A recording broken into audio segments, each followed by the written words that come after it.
War Room Sports, www.warroomsports.com. What? Ain't no more to it. Welcome to Inside the War Room on War Room Sports TV. I'm one of your hosts, Devin McMillan, and I'm here with my co-host, Jimmy Williams and B. Austin. And we want to talk a little bit today about the NFL Pro Bowl. Why, you ask? We don't really know, but we're going to talk about it anyway because this is what we do. We're going to discuss the rosters a little bit and see if we see any perceived snubs or just any other issues we have with the Pro Bowl in general, because I have a few. So I'm going to go to you first, B. Austin. You said that you had a few problems with the rosters on each side, the NFC and the AFC. Tell us what you see as a perceived snub and what you think could be different in this year's game. Well, Devin, let's start with Richard Sherman being left off. Richard Sherman is second in the league in interceptions, first in the league in passes defense, second in QB rating. He has 3 forced fumbles and 2 touchdowns. And real quick, how is he's ranked in QB rating, you said? QB rating against QB rating against him. I'm about to say, who the hell he played both? Anyway, go ahead. I'm sorry. I digress. Yeah, you did. You got anything else you want to say about Richard Sherman? No. The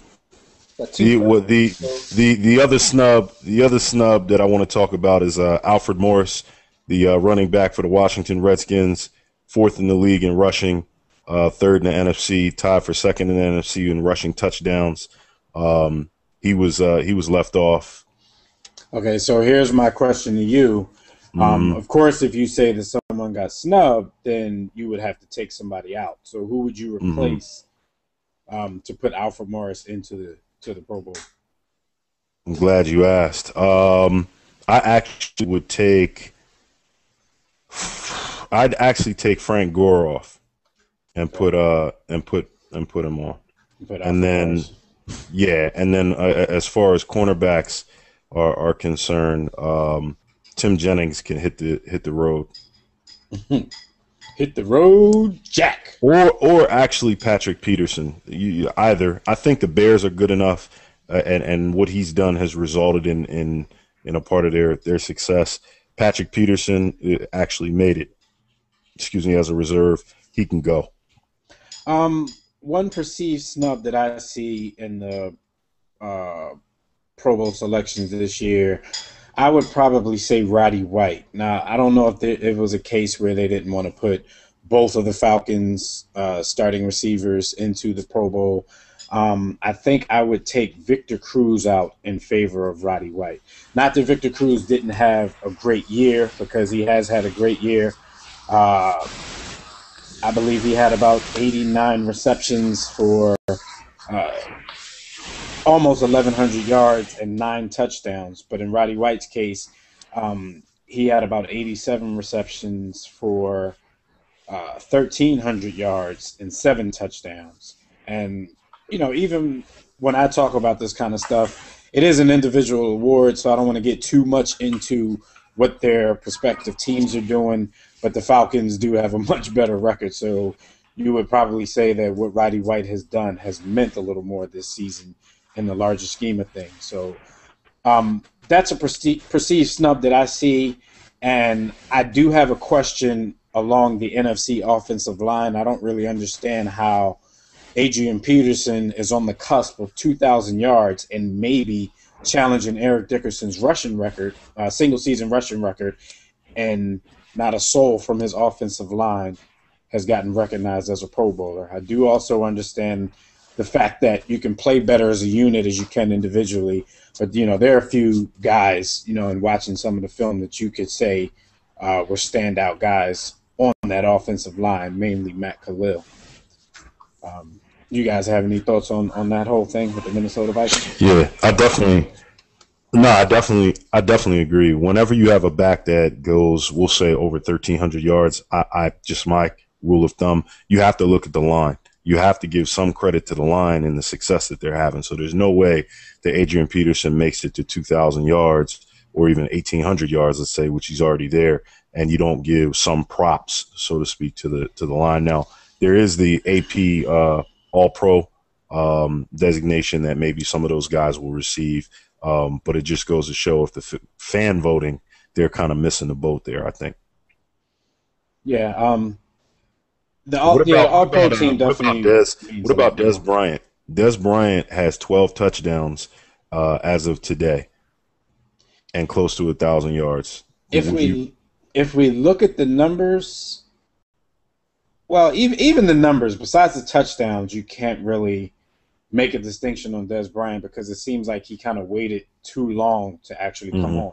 Remember, in the beginning of the season, the first half of the season, people were wondering why the Cowboys, continue to put up with Des Bryant's, his shenanigans. He showed you over the past 3 or 4 weeks what he's capable of doing, and he's played, great in those games. But I don't think is worthy, even though his touchdown production is really high, I don't think it's worthy of a Pro Bowl nod, not over the receivers that are already in there. Got you. Now, one more receiver, and I'm gonna let the receivers go. No, before you even go, Austin, I don't mean to interrupt you. You know what I'm saying? But Beyonce. No, what I'm saying is that there's always going to be somebody who gets snubbed when it comes to Pro Bowls, All-Star games, or anything. This is true. You know what I mean? Because there are a lot of worthy candidates. A lot of people have great seasons, and you bring up Des Bryant, and the first thing I think of, well, who do you replace? Because Roddy White didn't even make it, and I would take Roddy White and his body work this season over Des Bryant's body of work this season. Although there's less touchdowns there, he's made. I don't even have the stats in front of me, but I'm pretty sure he has more catches. He's made a lot of clutch catches, and that led to them winning games. And so there's always going to be some snubs, and he's just one of those casualties of that because there are a lot of receivers that put up numbers, especially at the receiver position. Considering this is a pass-happy league, so quarterback statistics as well as receiver statistics are going to be through the roof. So you're going to have snubs at that position all the way, always.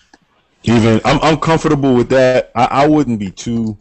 Leaving him off isn't a bit. The one guy that I do think that really got the short end of the stick as far as that position is Vincent Jackson, because dude is going to end the season with 1,400 yards, and I think he'll be the first receiver ever with 1,400 yards that hasn't made a Pro Bowl. Now his team sucks, so I guess that speaks to that. Who made it on? Who made it? So who are the receivers? All the receivers. Because for the NFC, it's Calvin Johnson, Megatron, Brandon Marshall, Julio Jones, and Victor Cruz. So really, Calvin and Brandon Marshall have to stay. Julio Jones and Victor Cruz would be the guys that are in question. Let me give you guys some stats because we're kind of quoting some wrong stats here. Des Bryant's stats are 88 receptions, 1,311 yards, and 12 touchdowns. Roddy White's 87 receptions, 1,309, and 7 touchdowns. Victor Cruz, who made it, 82 receptions for 1,040 and 9 touchdowns. So, if we're going statistically, then Roddy White and or Des Bryant probably do deserve to be in it over Victor Cruz. And or Vincent Jackson with 1,334. But you remember the fan voting is a big percentage of the vote in the Pro Bowl, and there are a lot of people in New York. Bottom line. True. True. Well, here's the thing. Here's the fact of the matter. Like I said, I didn't have the stats in front of me, so I just know that watching the games from the eye test, Roddy White contributes a lot to their wins. Des Bryant, like you said earlier, he's coming along over the last couple of weeks and putting up like crazy. He had over 200 and something yards last week with a couple touchdowns. But again, when you let the fans vote, whether it be the NBA All-Star Game, whether it be the Pro Bowl, it's going to have an effect. Think about it. Tampa Bay has like some of the worst NFL fans there is. You could quote me on that. They get blacked out every week. They can't even get their games on TV, for Christ's sake. So you're not going to have a lot of fans voting for Vincent Jackson. You know what I mean? Like Dev said, and in New York, they're passionate football fans, whether it be the Giants or the Jets for that matter. So you're going to have people stuffing the ballot box. Vincent Jackson is more about his average because he only has 69 receptions, but he has 1,334 yards and 8 touchdowns.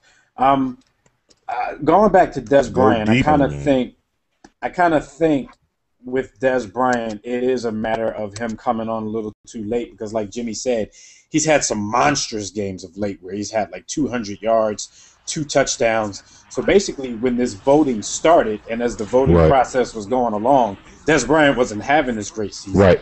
So, you know, I can kind of – yeah. That's why I tend to lean towards Roddy White because he's been playing well since week 1. You know what I mean? He's been putting up numbers since week 1 and has been consistent. And, you know, the only reason I noticed is because Matt Ryan and Julio Jones both were on my fantasy team, so I paid attention to that team. And, you know, Roddy White got a lot of the receptions, you know what I mean? And he's been productive the entire season. But, again, it's the wide receiver position, so it is what it is. One last one before we get out of here. Yo, question for y'all. Matt Schaub made it on the AFC. Don't you think? What about Andy Dalton and Ben Roethlisberger being left off? How do y'all feel about that? Ben Roethlisberger was hurt for a few weeks. Mm-hmm. I don't see Roethlisberger being a part of that mix. Mm-hmm. I think they pretty much got it right in the AFC. If there was going to be a next up, it might even be the rookie Andrew Luck. But I'm pretty satisfied with what they're doing. On the other side of the coin, Drew Brees once again leads the league in yardage, and he didn't make it. The third quarterback was, of course, Robert Griffin III from the Washington Redskins. You know, and an argument can be made there. Robert Griffin III leads the league in passer rating. Drew Brees leads the league in yardage. So, you know, kind of a toss-up situation. Stop letting the fans vote. Absolutely. I would have thought that Luck is having a more productive season, but you know, whatever. Different conferences. More productive than who though? Griffin. But now you're talking about different AFC conference. Yeah. Man. No, I get that. Yeah, I'm gonna say it's not even room for debate because hey, yo, it's not like he can take. Can I take my shot at the corny brother? Listen, all I'm saying is this, man. People always pooping on Matt Schaub, man. Matt Schaub gets no respect, like, period. When we talk online, people have told me he's not even a top 10 or 15 quarterback. No. He's nice. The only reason I brought those two names up and Dev kind of threw the third name in is because Ben Roethlisberger has one more touchdown than Matt Schaub and a few less interceptions, obviously because he's throwing the ball less. And then Andy Dalton has clearly higher yardage, higher touchdowns. And then Andrew Luck, we know the season he's having. So that's kind of where you get the it should Matt Schaub get on because it's kind of questionable with those 3 quarterbacks out there. Andy Dalton got a cheat code, man. He got that receiver. He got AJ Green, man. That's a cheat code. Yo, but Matt Schaub has Andre Johnson who put up 271 yards in the game. He definitely got a cheat code too. He definitely did. But yo, the cheat AJ Green right now is better than Andre Johnson. That's another debate. That's a versus episode. Yeah, that's versus. Okay. All right, so before we sign off, that was our little discussion about the Pro Bowl voting this year. First of all, none of us here actually watched the Pro Bowl. I haven't watched it in about 15 years. I do think it's the worst All-Star game sucks. in sports.